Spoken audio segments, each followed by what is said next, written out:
Voilà, donc ici, on va prendre un nouvel exemple pour montrer alors la différence entre le niveau d'isolation repeatable read. On a vu qu'il enlevait des anomalies par rapport à read committed, et le niveau serializable, donc qui est le quatrième niveau, le dernier, le plus strict.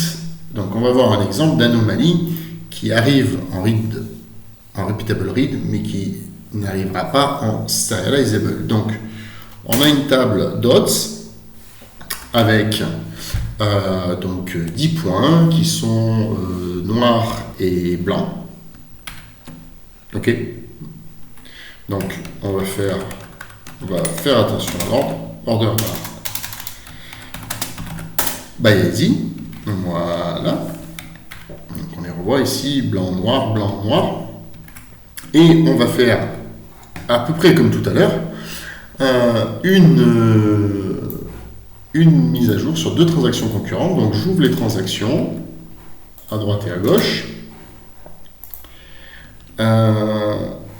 Je vais regarder le contenu que je vois actuellement dans chacune d'entre elles. Donc pour l'instant, j'ai rien fait. Je vois exactement la même table que dans la troisième transaction.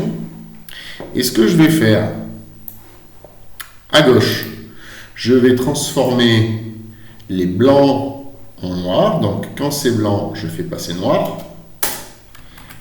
Et donc j'en update 5. Donc on peut les voir. Donc là, on n'est plus censé avoir de blanc. Tout est censé être noir. OK. Et à droite, je vais faire exactement le contraire. Je vais faire passer les noirs en blanc. Et donc ici, tout doit être blanc. La question est, maintenant, quand je commit, qu'est-ce que je vais avoir comme situation? Si je commit d'abord celle de gauche, donc en bas, pour l'instant, rien n'a changé. Si je commit celle de gauche, en bas, j'ai tout qui est passé noir. Et ici, c'est la même chose. Maintenant, je commit celle de droite. Alors, il faut se rappeler que ce qu'elle voit temporairement, c'est ça, parce qu'elle a modifié un tube sur deux. Je commit. Et maintenant, qu'est-ce que tout le monde voit?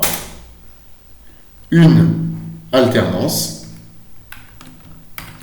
Mais sauf que maintenant, on est passé blanc, noir, blanc, noir, blanc, noir. Donc, c'est-à-dire que on a d'un côté la transaction de gauche qui avait sélectionné un tuple sur deux pour le changer de couleur, et de l'autre la transaction de droite qui a changé l'autre moitié des tuples pour les changer de couleur, et au final, on a tout inversé dans la table d'origine. Donc, on peut la remettre à 0 et la recréer.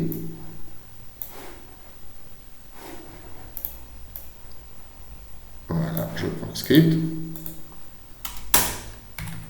On affiche. Je commence à noir jusqu'à blanc, hein, et on avait vu, ici c'était le contraire, on terminait le 10 était noir alors que le 10 était blanc. Et donc je vais faire exactement le même script que tout à l'heure, sauf que je vais maintenant mettre un niveau d'isolation encore supérieur qui est serializable. Donc à gauche, à droite, donc tout le monde voit le même état. Donc tout à l'heure, on a vu dans la démo précédente, on a vu que en montant le niveau d'isolation, on avait une erreur, on avait la transaction qui a échoué, et on avait eu cette erreur en read repeatable. Ici, en repeatable read, on n'a rien eu, tout s'est bien passé, parce que finalement, on n'a pas touché les mêmes tubes, c'est juste que c'est inversé, sauf que, du coup, c'est pas l'état auquel on pouvait s'attendre. Soit, il y a eu, si on est serialisable, c'est-à-dire qu'il existe un ordre entre les deux transactions, tel que l'état final, c'est cet ordre-là. Mais ici, si on avait exécuté droite puis gauche, on aurait eu tout noir. Si on avait exécuté gauche puis droite dans l'autre sens, on aurait eu tout blanc. Mais en aucun cas, en mettant l'une transaction après l'autre, on aurait pu obtenir l'alternance. Donc c'est à ça que va nous servir Serializable. On va voir si lui, il est capable de détecter le problème et du coup de nous refuser une des transactions. Donc, à gauche, je fais passer de blanc à noir. À droite, je fais passer... Non, à gauche, je fais passer de blanc à noir. À droite, je fais le contraire, donc je fais passer en blanc. OK. Maintenant, je commit. Voilà. Maintenant, j'essaie de committer à droite. Et là, la transaction a échoué. Qu'est-ce qu'on nous dit? Le même message d'erreur que tout à l'heure. Par contre, voilà, il y a un détail, c'est la façon dont fonctionne l'algo. Et on nous dit, sans doute, réessayer. Donc là, on est dans un état où effectivement tout est noir. Et c'est bien une sérialisation. Maintenant que de refaire celui-ci, tout est noir. On va faire l'échange. On fait passer de blanc à noir. Tout est blanc. On commit. Donc là, maintenant, tout est devenu blanc. Et c'est-à-dire qu'on a choisi finalement de résoudre en faisant gauche puis droite. Mais là, le système PostgreSQL s'en est aperçu et il nous a mis ce message et il vous a dit, là, c'est pas sérialisable. Je suis pas capable de te garantir que ça correspond à un ordre d'exécution, donc je refuse. Maintenant, c'est ton problème. À toi de le gérer, cette sérialisation.